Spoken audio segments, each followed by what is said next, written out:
The grand chamber of Concord 9 shimmered under its filtered starlight dome.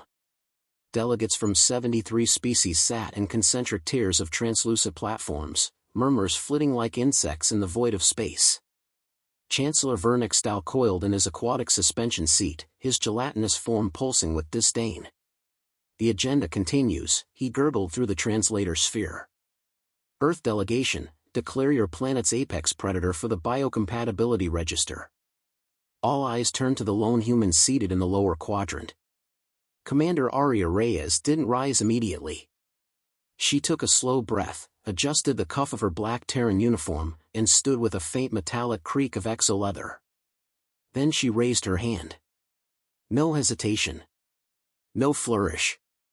Just 5 fingers, marked by calluses, scars, and frostbite memory, held steady in the air. The chamber froze.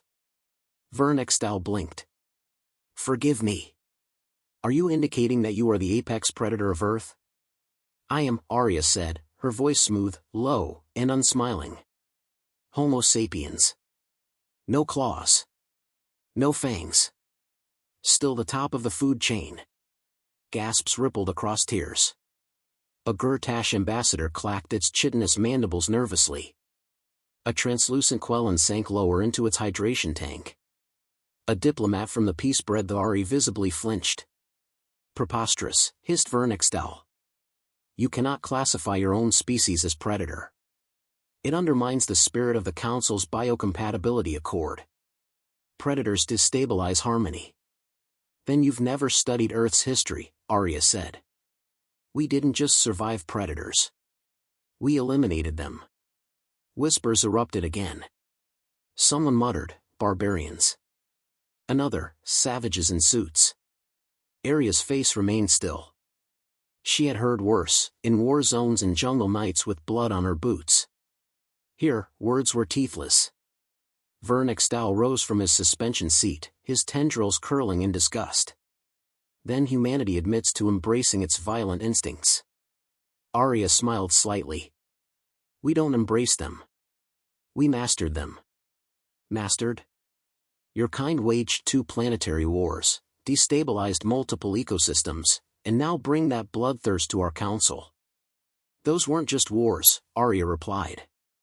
They were the necessary fire that forged unity, innovation, and adaptability. You call it bloodthirst. I call it evolution.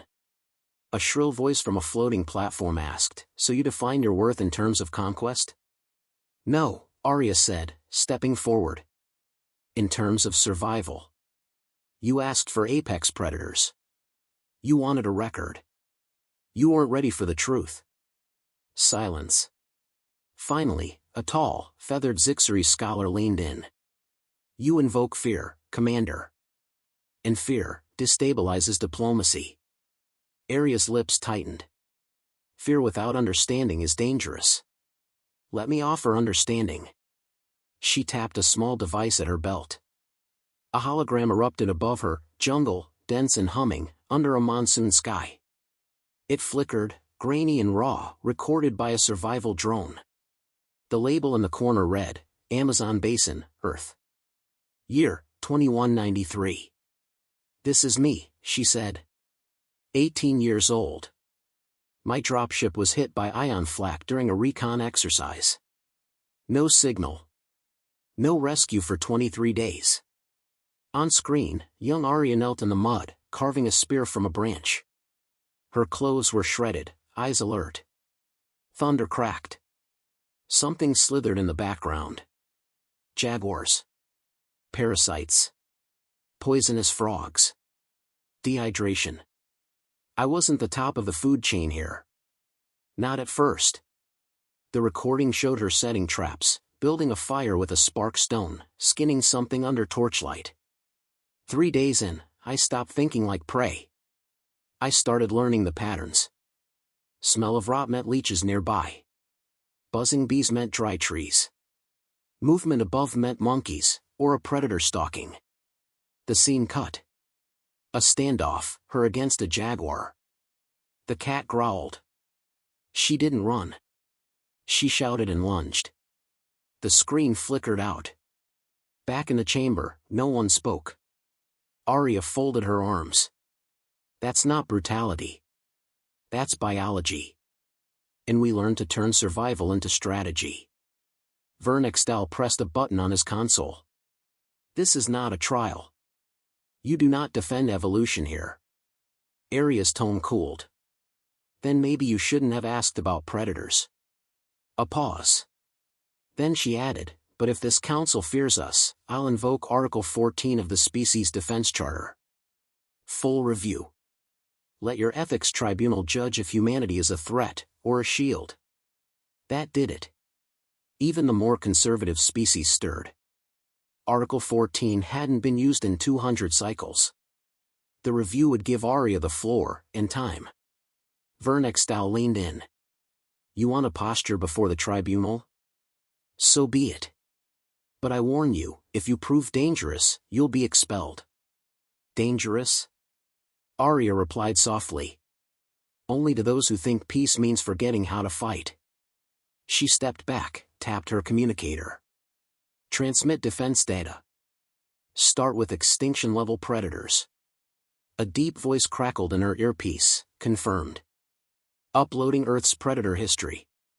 Full record, megafauna, apex hunters, N. Homo sapiens.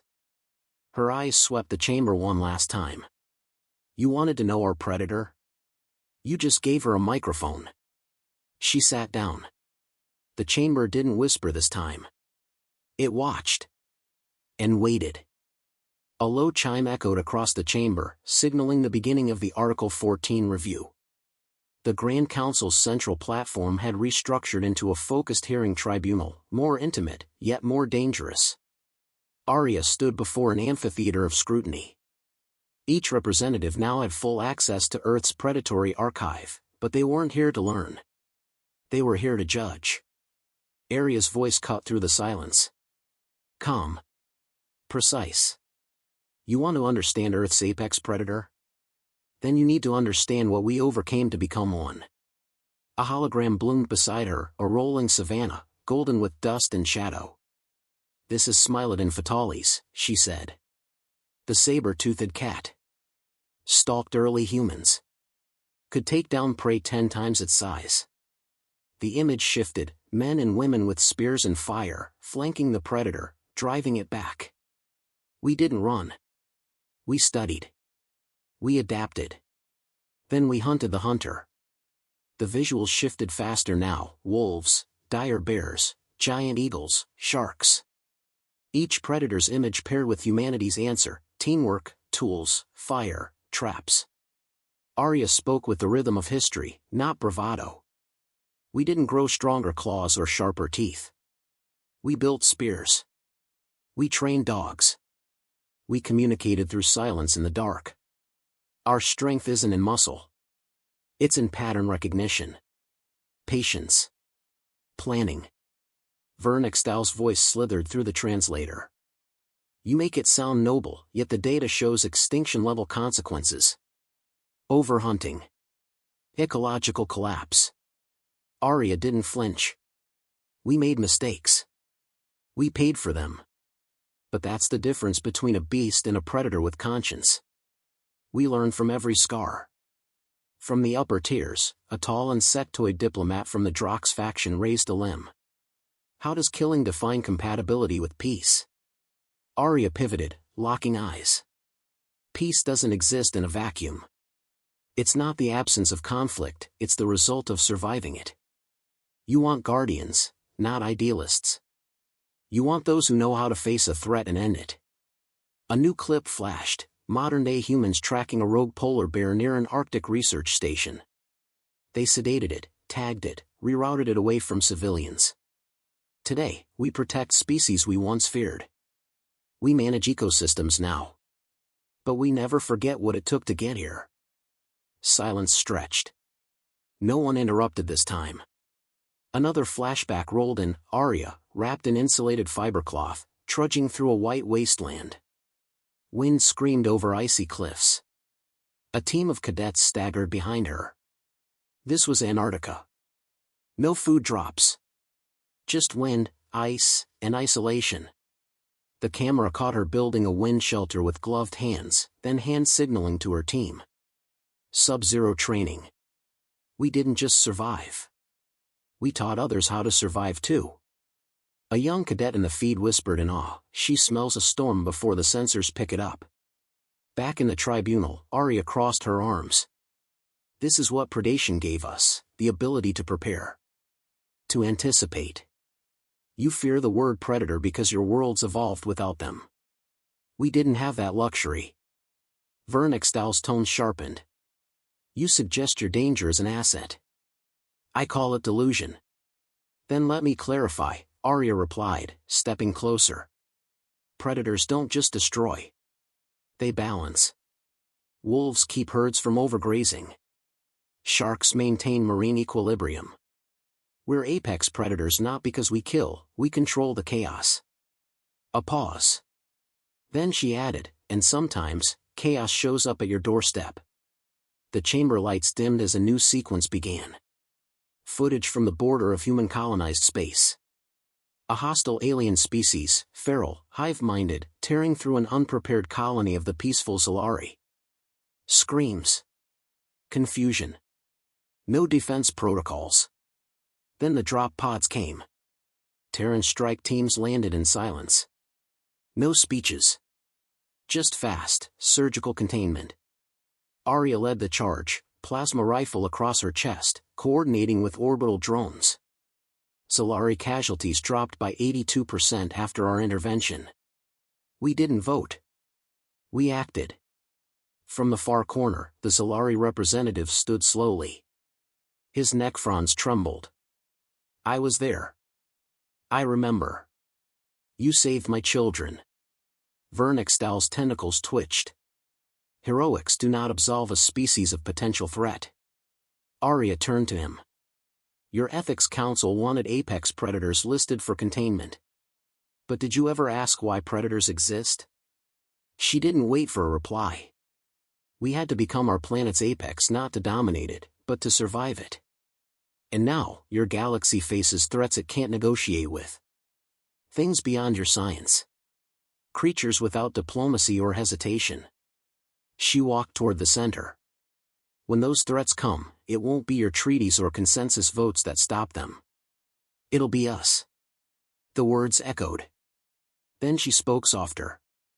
You don't need us to be harmless. You need us to be ready. A long pause.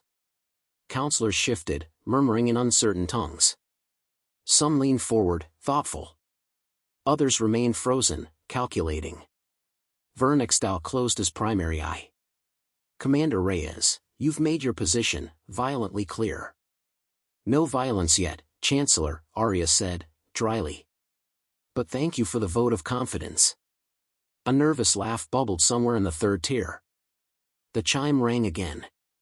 The session was suspended for deliberation. Aria exhaled and stepped back to her seat.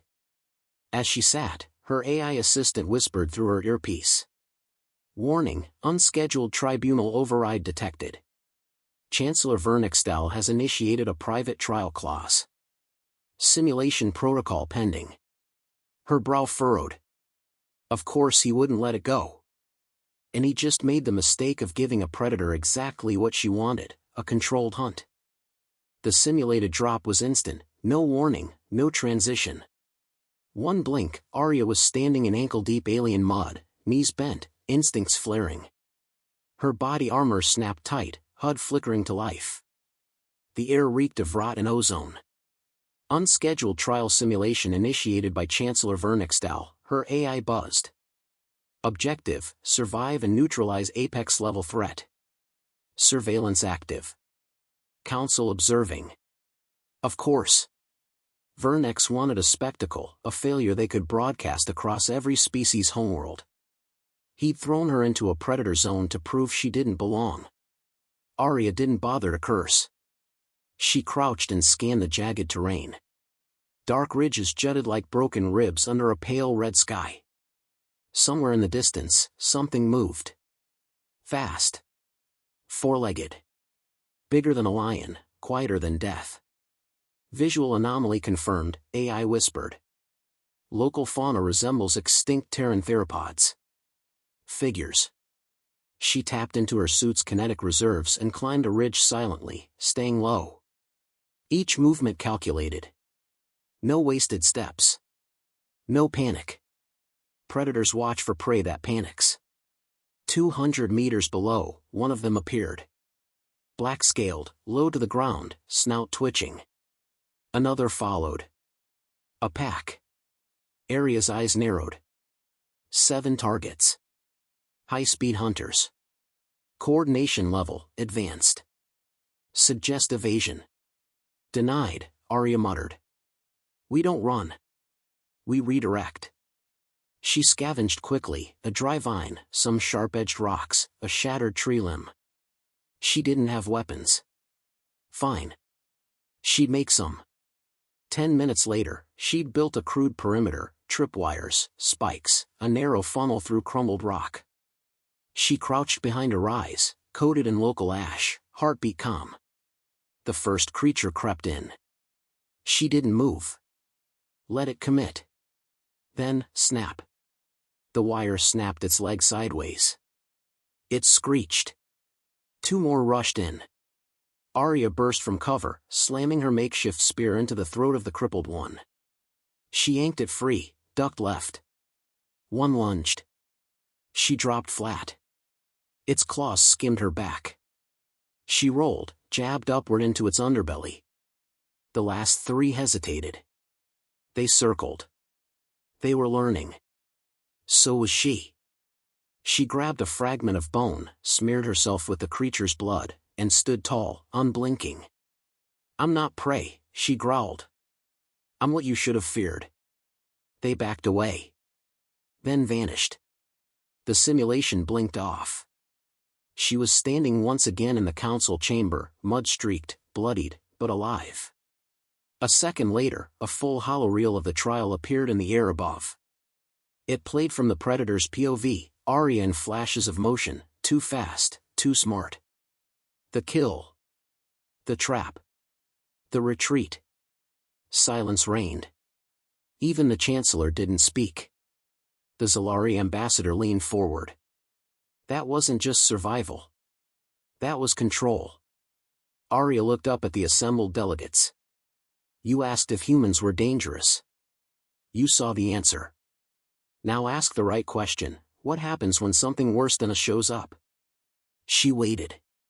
No response. So she continued. There are things in this galaxy you haven't met yet. We have. We've mapped dead systems.